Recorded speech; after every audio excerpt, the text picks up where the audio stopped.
Sobat Indonesia Channel, apa kabar? Semoga dalam keadaan baik-baik saja.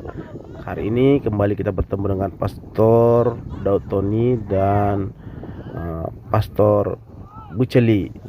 Hari ini Pastor Daud Tony akan membahas tentang grand design yang ditunjukkan Allah baginya, rencana Allah terhadap dunia dan tahun-tahun ini. Kira-kira seperti apa? Mari kita dengarkan.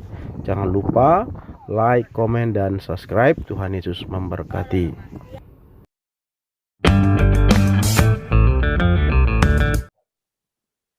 Untuk menghadapi badai ekonomi yang akan datang. Nah, jadi gini, Bu C. Ini masa yang akan datang, yang saya boleh membuka rahasianya. Ya. Bahwa nanti tahun 2022 kita semua baru belajar normal. 2022. Sekarang April 2021. Berarti 1,5 tahun lagi itu. Dan hal ini sudah saya khotbahkan tahun 2020.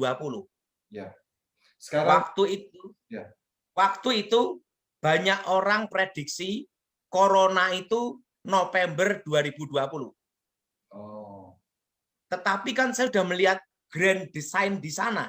Ya. Apa yang akan terjadi? Oke. 2022 itu baru belajar normal. Kalau 2021 ini kan namanya new normal. Iya. Nah, dan ingat petunjuk rahasia yang berikutnya yaitu apa? Bahwa corona ini nanti akan bermutasi berbagai macam. 5 tahun ke depan. Puncaknya corona ini akan error. Maksudnya error bagaimana? Error, virusnya jadi error. Nah, semakin buruk atau semakin baik? Errornya itu jadi membaik atau memburuk? Jadi virusnya itu jadi error 5-10 tahun ke depan menjadi kasus biasa. Oke. Oh. Jadi seperti virus influenza. Oke. Nah, menjadi virus seperti influenza. Ya. Jadi flu biasa aja gitu loh. Karena waktu puncaknya itu error. Oke. Nah, di situ ditunjukkan bahwa tetapi zaman itu saya tidak akan lihat. 25 tahun ke atas. Di bawah 50 tahun akan ada virus yang lebih hebat melebihi corona. Nah, dan itu dengan tanda kutub utara, kutub selatan meleleh. Disitulah akan muncul virus-virus purbakala dan nanti teroris akan kembangkan. Dan itu nanti virus itu nanti yang bisa menghadapi adalah antibodi. Di situ Tuhan tunjukkan cara untuk antibodi itu untuk menghadapi virus yang akan datang. Yaitu mungkin Bucik bisa ketawa. Cara menghadapinya apa? Gimana? Yaitu jus daun seledri. Oh gitu. Tuhan kasih tahu gitu. Wow.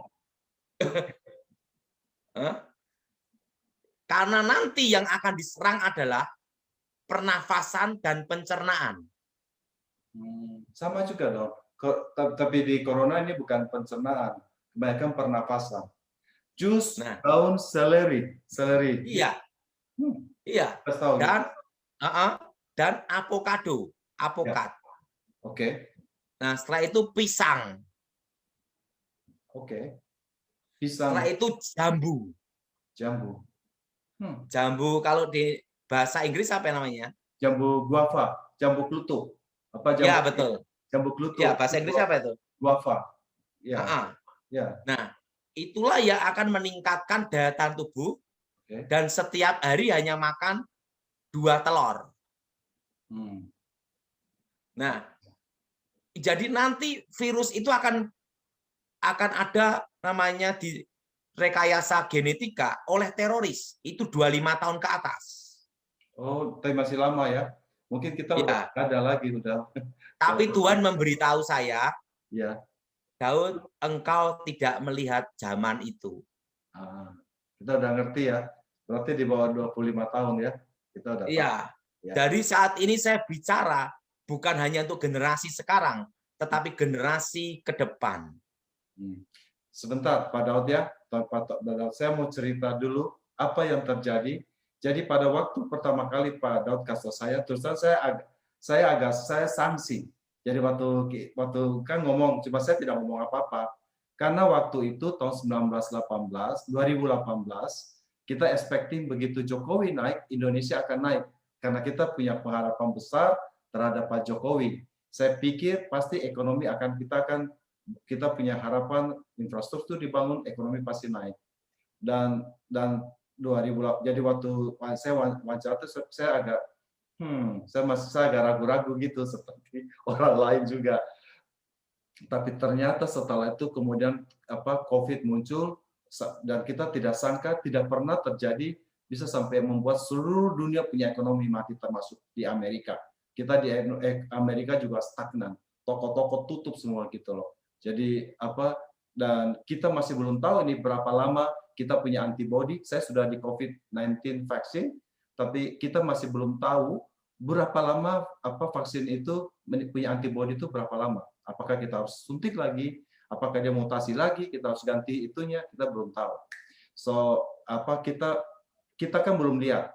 Jadi kita let the option open kita untuk melihat profesi daripada Tuhan. Nah sekarang begini, mungkin ada yang bingung. Ini kenapa tiba-tiba Tony Daud ngomong ini siapa ini? Kok ngomong begini ini? Bisa sedikit ceritakan kembali bagaimana Tuhan memperlihatkan apa yang terjadi, sekuennya gimana? Jadi pada waktu saya di surga, tangannya gini. Siapa punya tangan gitu? Tuhan Yesus? Tuhan Yesus. Oke. Dan dia berkata, akulah Yesua Hamasia. Jadi Tuhan Yesus menyebutkan dirinya Yesua Hamasia. Begitu kata-katanya Yesua Hamasia. Oh. Iya. Jadi bukan Yesus Kristus, bukan Yesus, tapi Yesua Hamasia. Iya. Terus? Yesua Hamasia. Iya. Nah, aku telah mati, bangkit, hidup kembali. Iya. Langsung tangannya gini. Nah, dari telapak tangannya ini langsung keluar sinar yang sangat luar biasa. Iya. Membentuk seperti layar lebar. Oh, gitu. Jadi layar lebar itu terbentuk dari sinar yang keluar dari tangan Tuhan Yesus. Betul. Oke. Nah, begitu tangannya gini, maka semua itu langsung seperti layar lebar. Hari-hari yang akan terjadi dari awal sampai akhir dunia ini. Oke. Jadi ada akhir dunia tetap akan ada. Iya. Iya. Dan di situ pula tentang awal penciptaan. Oh, Pak Daud juga melihat waktu awal penciptaan. Iya. Are you serious? Melihat Adam dan Hawa? Awal penciptanya betul Adam dan Hawa gitu? Saya hanya melihat awal penciptaan itu cepat sekali. Set, gitu tuh. Dari awal sampai akhir. Oh gitu. Okay. Tetapi ini kan tidak bisa saya beritahu ke orang karena dianggap orang gila. Iya.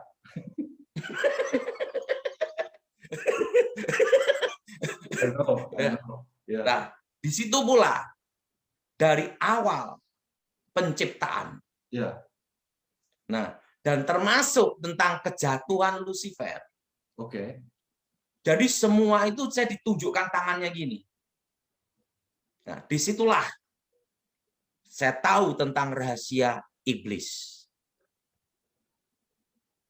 Apa itu rahasia iblis? Tidak bisa dikasih tahu. Nah, ya sudah saya khotbahkan dari dulu. Ya. Kenapa iblis tidak diampuni? Oh, kenapa iblis tidak diampuni? Iya. Nah, disitulah tangannya gini. hari-hari akan terbentuk. Yes, gitu. Itu dari awal sampai akhir dunia.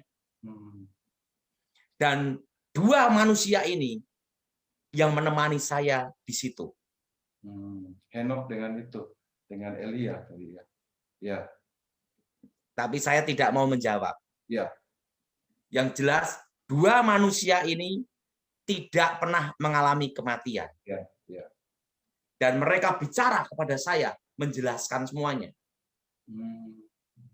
Nah, caranya pakai bahasa mereka, tapi Pak Daud bisa mengerti. Mengerti. Bukan bahasa Indonesia, bukan bahasa Chinese, bukan bahasa ini. Bukan. Tapi Bahasa surga. Bahasa surga. Tapi kita bisa mengerti. Ya. Iya. Oke, saya ngerti itu. Nah, jadi dari tangan itulah keluar sinar membentuk grand design. Oke. Dan awal penciptaan. Oke. Dan sampai akhir dunia. Nah, dan disitulah baru saya mengerti yang disebut zaman akhir dan akhir zaman. Oke. Nah, zaman akhir itu adalah apa? Pada waktu anak Allah menyatakan dirinya. Allah datang ke dalam dunia, Yesus datang ke dalam dunia pertama kali menjadi manusia. Itu namanya zaman akhir. Oh, jadi 2000 tahun lalu itu pada Natal di kandang Bethlehem itu zaman akhir. Iya. Nah, yang akan waktu kiamat apa namanya? Akhir zaman. Oh, gitu. akhir zaman. Begitu. Iya. Itu bahasanya yang diberikan oleh Tuhan waktu itu. Nah, waktu itu saya diberi hikmat. Ya, ini kan bahasa Indonesia, zaman akhir zaman, kan? Tapi waktu bahasa itu bagaimana? Gimana ngomongnya? Nah, akhir zaman itu namanya kiamat. Oke, ya. Jadi kita harus bedakan di sini antara zaman akhir dan akhir zaman. Itu ya. Betul, Cek? Iya. Nah, Alkitab berkata apa dalam kitab Yoel? Pada hari-hari terakhir, betul? Ya, anak-anakku akan bernubuat, anak-anak muda akan bernubuat. Itu pada waktu Petrus berkhotbah, ya, dan mengutip ayat itu, betul? Ya, waktu hari Pentakosta itu kan setelah ini dia berdiri dan berbicara dan 1000 orang bertobat itu. Itu bicara apa? Pencurahan Roh Kudus zaman akhir. Oke. Jadi zaman akhir itu udah dari 2000 tahun lalu, bukan sekarang. Zaman akhir. Zaman akhir. Ya. Nah, hari-hari terakhir. Ya. Karena saya ngertinya kan bahasa Indonesia. Oh, gitu. Jadi mereka menjelaskan tentang bahasa Indonesia juga gitu loh. Oh, asik. Nah, dua manusia ini. Nah, akhir zaman sama zaman akhir itu beda. Oh, gitu ya. Biasa kita jadi satu ya. Itu beda. Nah, kalau zaman akhir itu adalah di mana Allah menjadi manusia, Firman menjadi manusia, Yesus Kristus mati di salib. Ya, oke. Oke. Kedatangan Tuhan yang pertama. Ya. Nah, akhir zaman itu zamannya berakhir. Oke. Oke. Itu kedatangan Tuhan yang kedua. Ya.